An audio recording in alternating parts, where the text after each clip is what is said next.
But being a parent is hard. Yo. Yeah. Good luck to you guys.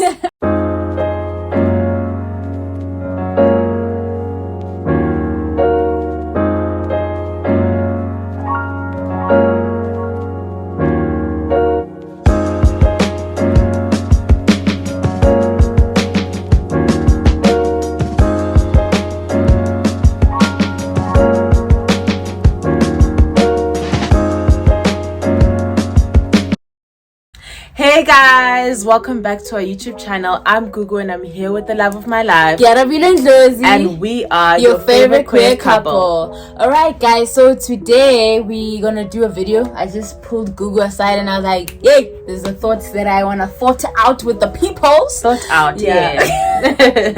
And this was truly inspired by the comments that were under our video, our Clay Cafe video vlog, where we spoke about where our relationship with our parents currently is. Thank you so much. Thank you so much to people who watched that and commented. Guys, we really do go and like and comment as much as we can under each of the commentary, even though it can be a bit of a time lag. But yeah, don't tire of commenting. Yes, we will definitely see it and we'll respond, and we will, Yes, so this video is retitling it and we're posing a question to queer people, to parents of queer people, as well and our question is, as queer kids, do we have the responsibility to educate our parents once we come out? Or you don't have to come out, but living your life openly as a queer person. Yeah. So that's the question. And how, you know me, I always just come with questions and then we answer and we chat. I thought you were gonna say I always come with questions and Google comes with the answers. Wow, I was time. Alright, cool. So just from personally, I'm just gonna start. What inspired this video was, number one, I remember when I was doing a lot of research a few years ago about coming out. I watched like this interview on like SABC3 of this queer lady. Forgot it. I don't even remember the title, but she just said something about how when she came out, not only did she sit down with her parents and tell them like, hey, I'm queer, but she sat down with her mom and actually explained what being a lesbian is to her. Right? And on top of that, what the mom can expect from the community, given that she is a lesbian child and not like Bolerato, maybe her friends who are straight and maneuvering life. So she kind of, I guess, mentally prepared her mom for abantu bazotini and I don't know, any maybe backlash that the mom could get from her peers and stuff like that. Okay, so you mean the community, like society around them? Yes. Okay, got you. Right, so that's what inspired it for me. Okay. So I'm posing the question to you. Yeah. Do you feel like you have that responsibility? Do I feel like I have the responsibility? I don't think so. Okay. I think the difference. Okay. Yes. Okay, wait. Let me ask this. Because when we were discussing it, I said, I think, what does educating your parent mean to you? I was gonna say, I think I would say no, but it's to the extent of how much I'm educating them or what education means. So if you're talking about education as in I'm doing the whole thing, I'm teaching them from grade 1 to matric, then for me that's a no. Okay. But if you're saying someone is coming with knowledge that they've acquired themselves, the research that they've done themselves, they've read books, they have, like everyone else in society, watched shows, and obviously there's gay people in shows, they have, what else do? They have had conversations with their friends. They have had conversations with maybe their friends that have queer kids, or just general education. Like obviously education isn't just like reading a book, the internet. It's like lots of different resources, right? They come, and my parents have done that, and now they've done the research of general queerness, and they've gotten maybe different experiences from different queer people, different authors, whatever. Now they're coming to me as Gugu, and they're saying, teach us about your experience as a queer person. The Gugu experience, your specific experience, what you've gone through, how you specifically would like to be supported, what you've gone through specifically as a queer person, and how we can help you maneuver through that. Then I am more than willing to educate you, because that's just like, that doesn't even feel like education to me. That feels like more like just having a relationship, because when you have a relationship with someone, they get to know you, they get to know your traumas, they get to know your struggles, your experiences, and then they help you through that. Same like vice versa. You know what I mean? Specifics about me, I'm fine with, even with my friends, like they ask me specifics, like how are you and Kearabilwe, how are you guys with your parents, what's going on, like they're trying to see how can they support me in my specific experience. But if my friends came to me and they're like, Gugu, what's queerness? Tell me about queerness. I'll be like, girl, read a book, open Google. You know what I can't. So that kind of education for me, I say it's not my responsibility, because there've been so many beautiful, amazing, intelligent queer people that have come before me, for centuries before me, and it's been building up on and on, and they have written books, they have made art, they have made movies, they have written works of art to help educate people, to teach people, to make people have empathy for queer people. I mean, watch Grey's Anatomy, dude. You can even watch Grey's Anatomy. I've watched, that's why I love Grey's Anatomy. Like there are so many scenes where like you have literally seen people come out. So I cannot. No, I cannot. I can sense your passion. I can't. I can't teach you from zero. Read a book. Okay. And I think from my side, I do agree with you to a certain extent, but I think when I was thinking about it as well, I thought about that you and I are very privileged in a sense where our parents, they just have to watch our videos to get a kind of understanding of our thoughts and what we think about, and so they don't have to always climb through these massive ladders or hoops in order just to have a one-on-one conversation, which can be a privilege and a curse, because I feel like then they feel like they watch it and then they leave it there, but then they don't fully engage after that. They just sit with it, right? But I think for me, education has always been started from a point of wanting to know, you know what I mean? And I think for me, I think body moms or parents and stuff, I think it's good to want to know things and to want to understand and be inquisitive.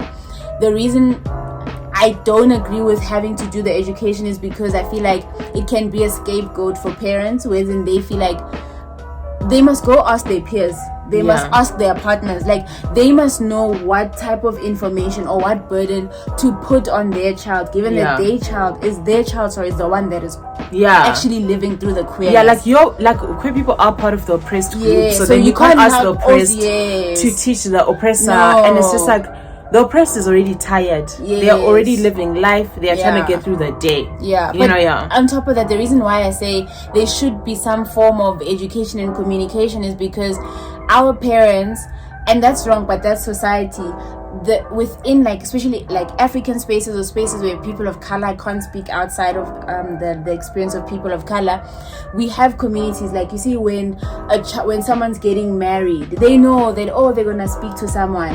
The conversations and the communities and pockets that they have all been built around heterosexuality. So then where do we then let our parents go? Because our parents can't go to the church. The church is going to judge them. I'm just saying, like, where do we fall? Can we play a certain role, or but that's where the internet comes in. Like, I mean, obviously you have to have the privilege of parents who have access to the internet, to books, they can buy books. So I'm talking in that context, right? Outside of that context, that's a different conversation. But in this context of your parents have a smartphone, your parents, like, that's where they can turn to, obviously, because we haven't gotten to society to a place where people feel safe to maybe go to their pastor, to their best friend and ask. That's where I think it's just you and your book, you and your novel, you and the internet, and you guys can, converse. You can learn from that, and then when you get to your child, you're not starting from a point of zero, because that's not fair. I agree with that. All right, cool. I think my second question while thinking about this was, what do you think are the implications for us as queer kids and for our parents if they don't kind of get this information? Or they don't do their own research. Yeah, they don't do their own research. No, basically you come, mom, dad, I'm gay, and that is the only conversation ever. What implications have you seen coming out from that? Because that can kind of spark the understanding of why it's so important for also our parents to gather and know knowledge specifically about their queer children. From what I've seen from my personal experience, and maybe the experience of like people that have opened up to me, in my family that are also queer, the implication is just your parents disengaging, and they just disengage because there's this big elephant in the room that no one ever talks about. So naturally there is going to be distance a drift in the relationship. So I think that's, for me so far, that's the implication. Like it just not communicating in a relationship is always going to cause a drift and not as close of a relationship because you guys don't communicate properly. And I think for me also, parents or elderly people not informing themselves, I think it brings about sometimes a bit of hatred towards how they can treat you as compared to the other cousins or other kids that are straight. But exactly, that's like the lack of information. That's what I'm saying. It's okay, so it's a lack of them having proper knowledge, so that they don't treat you properly, or like they can accept you, but then you find that some mothers or some parents that are deep within the church, now they are so now they want to limit how you are. Like, okay, no, you can dress but not like this. No, don't go there anyway. So there's consequences for people not at least just being aware of what does it actually mean when my child says that she is queer, and the life that she's going to lead. Because as you said, I feel like it doesn't bring that compassion in understanding that you can't just tomorrow come to me and shout at me left, right and center because you haven't dealt with the news. And I feel like that's what happens a lot. I think you're right. And it's also linked to like a lack of communication, like healthy communication. So if you're not going to be open with your child and you guys don't have that communication because you didn't do your research and learn about queerness and come back to them and be like, let's talk about your experience, it's as much as you don't talk about your feelings, they come out one way or the other. So just because you don't have a healthy conversation with your child, it's going to come out in how you treat them. You're going to say passive aggressive comments under your breath, honey, you're going to do that. So there's just going to be, those are the consequences you're talking about because you didn't openly communicate. Feelings still come out. You cannot suppress them forever, unfortunately. And I think it's that's what I'm saying. Most of the comments, most of the people are like, oh, I came out but I'm scared. I'm like, and you, the child walks around with this constant fear and not feeling fully loved because there's so much uncertainty that becomes present in the relationship. You're walking on eggshells the whole time. Relatable content. And I think to the parents that are watching, what advice would you give them? You're the queer child now. In terms of me giving parents advice, child. Okay. Because maybe they don't know what to do because as they stuck. They want to know, but okay. So if you're a parent watching, my advice to you would just be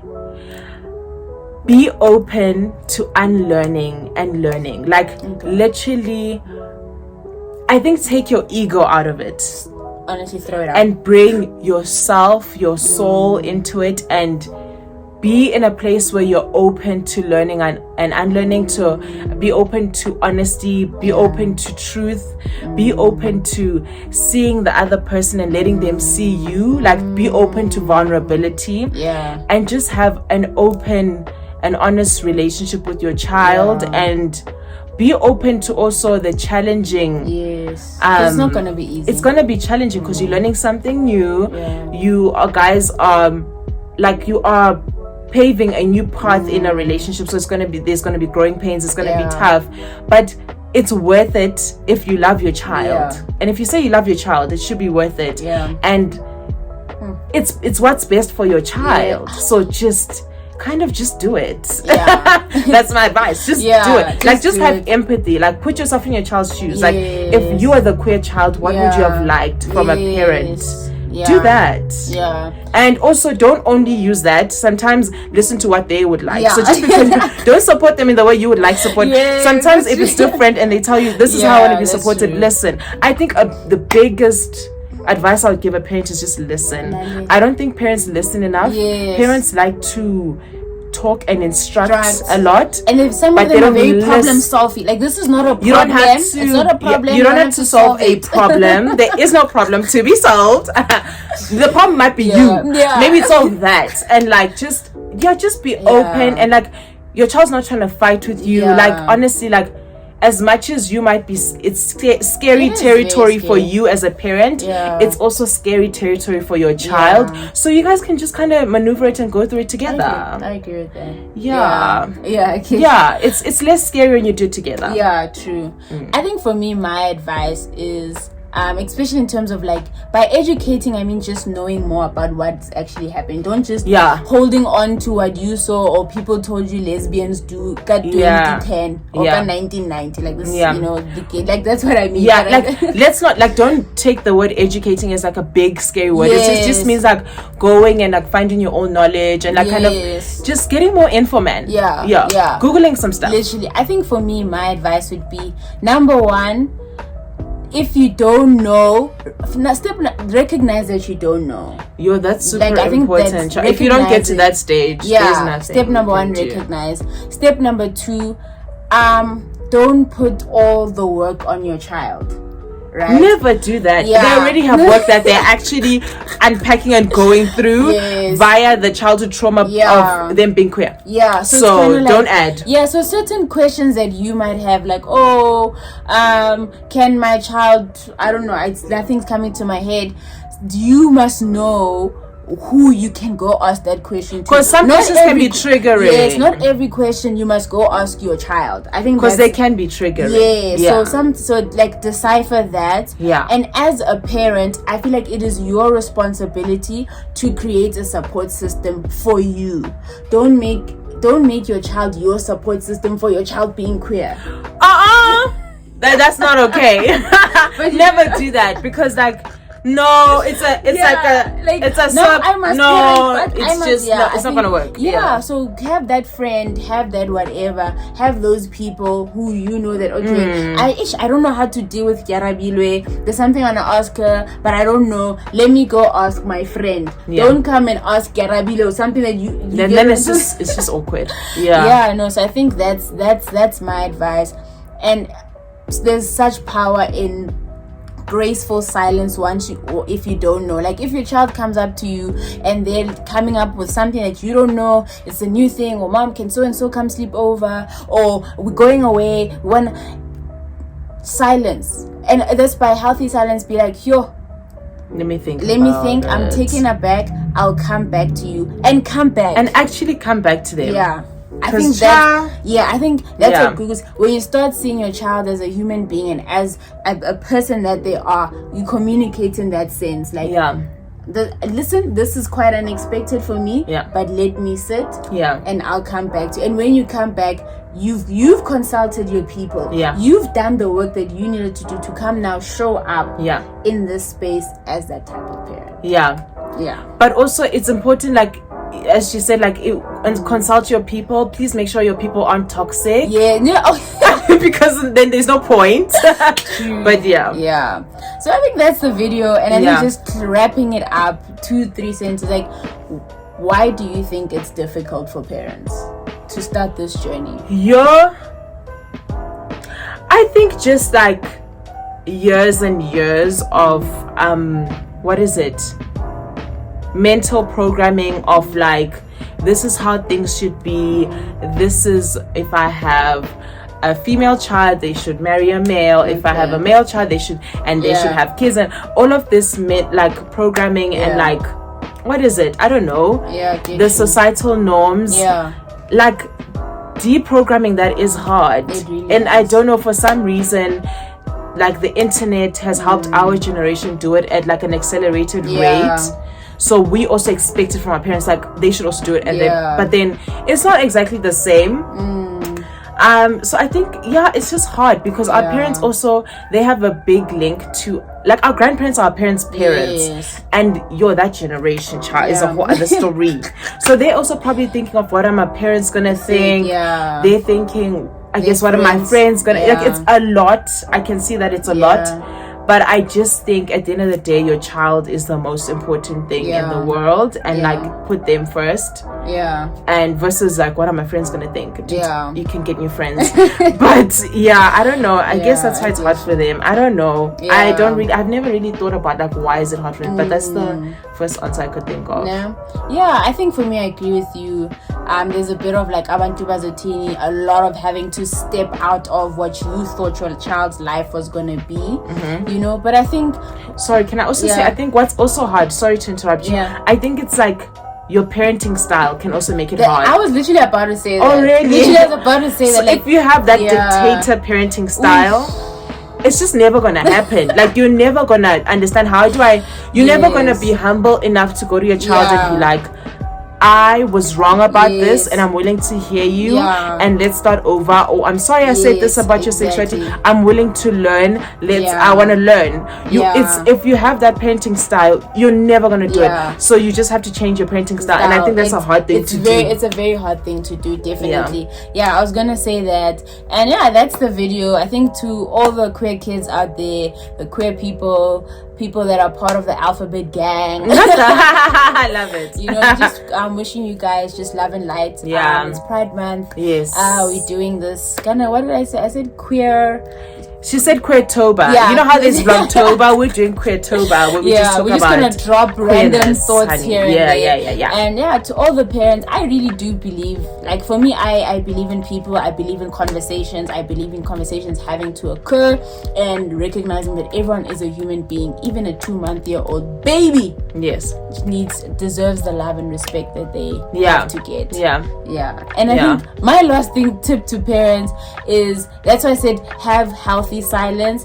I've unfortunately experienced certain statements that were said sideways, and people never forget that, you know. People never forget how you make them feel. So just think twice before you say anything out of anger and even if you do say something out of shock, out of anger or out of shock, out of whatever, own it so that the conversation can go on. It's fine as a parent if you make a mistake the first time around and you come out left and whatever. That is, listen, we'd like that it's not okay, but it's okay. It happens. But I truly believe that if you love your child the way you say you do, and you value the relationship, you can move forward from that. But don't move forward by forcing people to move forward. Actually acknowledge, apologize for it, and ensure that within yourself you do the work so that you don't repeat that. Hectic. I agree. What she said. But being a parent is hard. Yeah. Good luck to you guys. Good luck to the parents. Good luck to the parents, guys. But all right, that's just our thoughts. Have a great one, guys. Thank you guys so much for watching. Please like, comment, and subscribe. Don't forget to subscribe. Hit that subscribe button. It's literally free. Please. I mean, we are your favorite queer couple after all. Bye, guys.